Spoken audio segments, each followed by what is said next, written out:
COTU अमसु सदर hills की CSO Singh AR Kangbu farewell पिखरे ngasi Manipur da hojik thokliba lal asiga mari lainana Assam Rifles ki mahut sinduna ngak senanaba gi Bharat lengang Manipur da thajilakpa CRPF battalion ani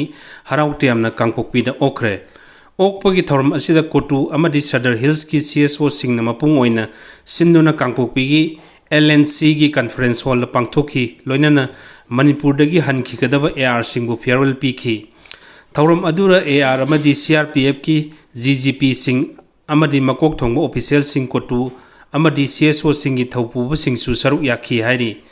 panba yabdi hojik lamnam asida thokliba tha tara taruk helaklaba kanglup ani gi lal asibu laksinaba central lengangna Manipur da tharak liba Central Armed Police Force sing manung ama oiriba Assam Rifles ki maruiba mapan suba amadi kunithoi suba AR na kuki singi michang sangle nakal namatagi oiba miyang yengle haiduna lamnam asigi miyamna AR lakthokinaba dabi tawraduna changsilakpa khongjangda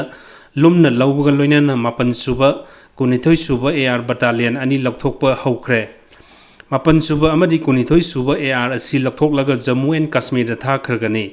Central lengang na lokhalakpa khongthangi saruk ama oina mapan suba kunithoi suba AR gi mahut sinanaba CRPF battalion ani Imphal da thunglakibaga loinana haunabi matungina mahut sinba hokhrabani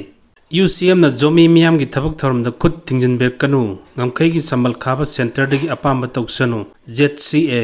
Chuchampur da headquarter oiba zomi chief association ZCA gi president Pumja Thau Thangsing amasung general secretary G Khamkhohau ani na koyek piduna thadurak pacherol amada United Committee Manipur UCM ki president YK Dhiren na Indo Myanmar ngamkhai samal khaba da India lengan kuki taba mafam sing da samal khaba da kanthok handanaba media da pikhiba statement aduda YK Dhiren da piba afongba zerol amana hairibadi UCM na zomi miyam gi thabak thorum da ayat apan pibiganu ngamkhai gi samal khaba gi matho India lengang na apam tawda ayat pa pibiganu haibu wafam kya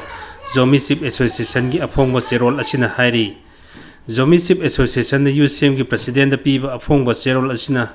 hairiba machang oiba waroldi ngamkhai samal khaba pamlabadi Manipur gi valley square kilometer chatret ta naning tamna khaba yai adubu zomi miyam gi territory da thokliba asidi UCM na authority oide Indo Myanmar ngamkhai da lona yadana sangsilakpa sing asina Manipur gi integrity sokani haiba asina takpadi hojik sokleba issue asi nathainaba honabani haina lawgani thoklibi irang asida border crossing issue nate masidi zomi miyam bu ethnic cleansing ni zomi miyam na kari tawgani haiba zomi miyam na lepsabagi pangal thongna leijai masida mapal gi mioi digi tungi lepsa naba takpagi mathau tade zomi lamda nakhoi gi political game oiba yaroi haibuga loinana UCM na nasana sagi valley lamda wakhal thadaduna tawnaba honabiyo makhoi gi affairs da mapan gi mioi mathau tade haibu wafam kya ZCA gi cherul aduna palli